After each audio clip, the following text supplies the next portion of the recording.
Today we're going to look at some Venn diagram examples. I really love Venn diagrams as pictures of what our probability situations are.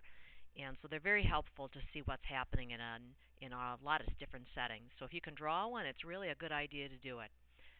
So start out. We have A and B are events in a sample space, and we know they're mutually exclusive. So if they're mutually exclusive, we know that they can't intersect. And we know what the probability of A is, and we know what the probability of B is. Now we know B and A cannot intersect, so I'm going to make A be quite a large region, and I'm going to say its probability is 0.75, and that's event A, and I'm going to let event B be over here. Event B is 0.15, and there's some other stuff that's not included. If I add these two values together, I'm going to end up getting 0.9. So there is 10% of the population that's actually outside of A or B. Second one, A and B are the only two events in a sample space, and we know that the probability of B is 0.2. Now I need to add one more little condition in here if we know they're the only two, and this is my mistake. I'm also going to tell you that A and B are mutually exclusive. That's important to know, because if not, we actually cannot answer this question. So the two events, they're the only two events that can happen, and they don't have any overlap. And I know the probability of B is 0.2. Therefore, let's say B is over here, and I'm just going to say that this is event B, and it's 0.2. Now, the only other thing that can happen is A, and we know that A and B don't overlap. So event A will have to be this other portion. I'm not even going to draw circles. I could draw some circle-like figures, but the easiest way to depict this is I'm showing that A and B, they're the only two ways something can happen, and they can't happen at the same time. So I can't have B contained in A. So if I didn't have this statement here with mutually exclusive, there actually would have been infinitely many ways to draw this picture. So I did need to give you that information. And now here we have that they are not overlapping. They touch each other, but they're not overlapping. They're the only two events that can happen. Now in this case, these two events, A and B, are actually called complements. They're called complementary sets, so they're complements of each other. If we have two sets that are mutually exclusive, and what we say is they exhaust the sample space, we would say that they're complementary sets. Okay, third one. Now I know that A and B are independent. Okay, and I know what the probability of A is, and I know what the probability of B is, and I know that they're independent. Now, if they're independent, we know something special happens. We know if they're independent that the probability of A intersect B is equal to the probability of A times the probability of B. That occurs only if our events are independent. And so we actually know what the intersection is. This intersection has to be 0.5 times 0.3. It has to be 0.15. And that symbol, upside down U, does mean intersection. So now let's draw our Venn diagram. And we have to be careful about this because we know that they intersect. And basically for you, we will always have our sets intersecting if they're independent. They won't be mutually exclusive. There will be an intersection. And so here are my two sets, and I know that the probability of the intersection is 0.15. Now what the common mistake is for people to put 0.5 right here because the probability of A is 0.5. But I need the sum of these two to be 0.5. So this is 0.35. These two added together make up the event A. And likewise, event B, these two together have a probability of 0.3. So this has to be 0.15. Now another question I could ask you here is what is the union? So why don't we add that in? If I want to find the probability of the union of those two sets, A or B. And one thing I could do is just add this number, this number, this number together. 0.35 plus 0.15 plus 0.15, and I'd get 0.65. Now we do have a fancy formula, and that would say to take the probability of A plus the probability of B and subtract away the overlap, which is A intersect B. And like I said, once I have this Venn diagram, I already know what the answer is. I can use this formula.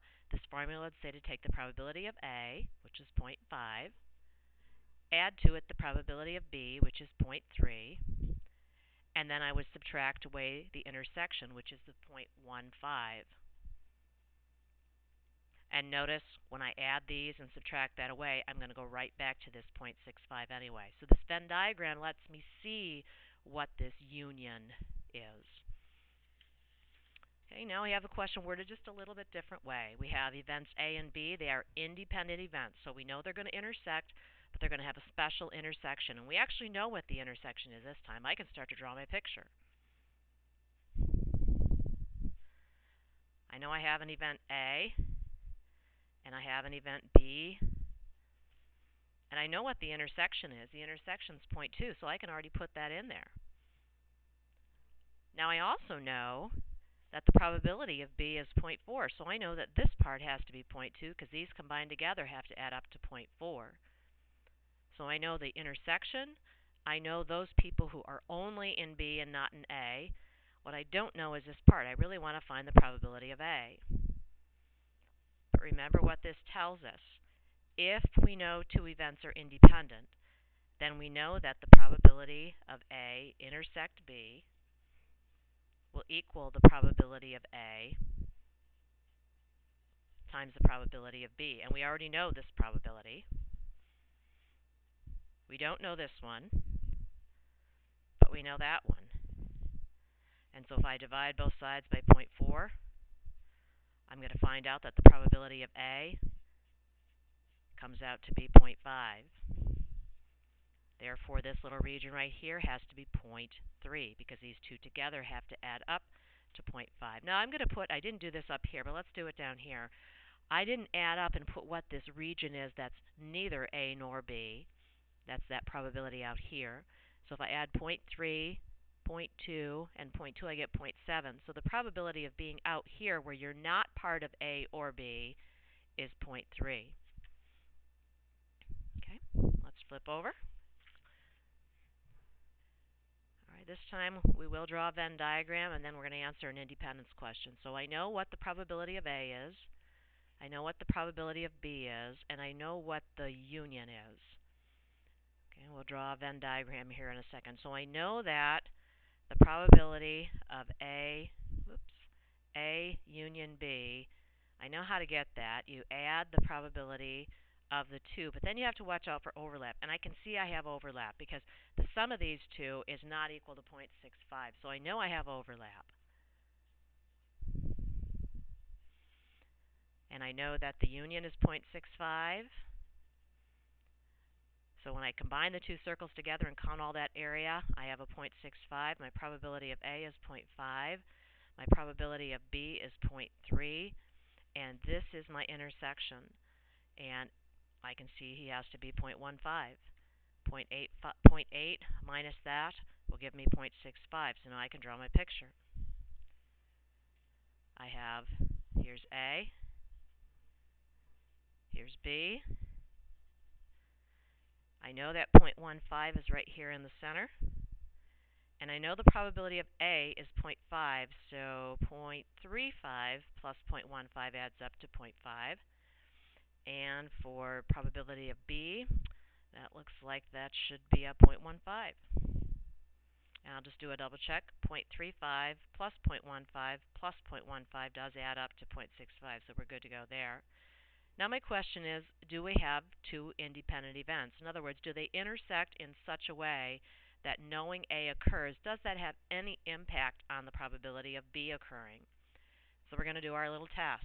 I want to see if this passes. Do we have the probability of A intersect B? Does that equal the probability of A times the probability of B? If they're independent, the product of these two should be the same thing as the intersection. And we know that the probability of A is 0.5, the probability of B is 0.3, and we figured out from our union formula that our intersection is right there is 0.15. And lo and behold, look how they are equal. Yes, they are. So yes, these two events are independent. Okay, so they intersect in a special way such that knowing A happens actually does not make B more likely or less likely to occur. Okay, and now this little last one. So we know what the probability of A is, and we know what the probability of B is. And notice that if I added the two together, I get 1. So if they were mutually exclusive, they would actually also be complementary. But I can see they're not mutually exclusive. They intersect. So let's draw our picture. We know that the probability of A is 0.6. And we know the probability of B is 0.4. Now, I can't put those numbers in yet because I've got to get that intersection in first. So the intersection is 0.2. And I know that the probability of A is 0.6. So this part has to be 0.4. And the probability of B is 0.4. So this part has to be 0.2. So notice if I actually found the union of these two, I can just add these little three regions together and get 0.8 if I was asked that question, which means I know the likelihood of not being in either A or B is 0.2 out here. We could use our fancy formula too and do the probability of A plus the probability of B minus the probability of the intersection, and notice I will get the same thing. Okay, now we have to find out are A and B independent. So knowing A happens, does that make B more likely to happen or less likely, or are they independent where one does not affect the other? Well, let's do our test. What's the probability of A intersect B?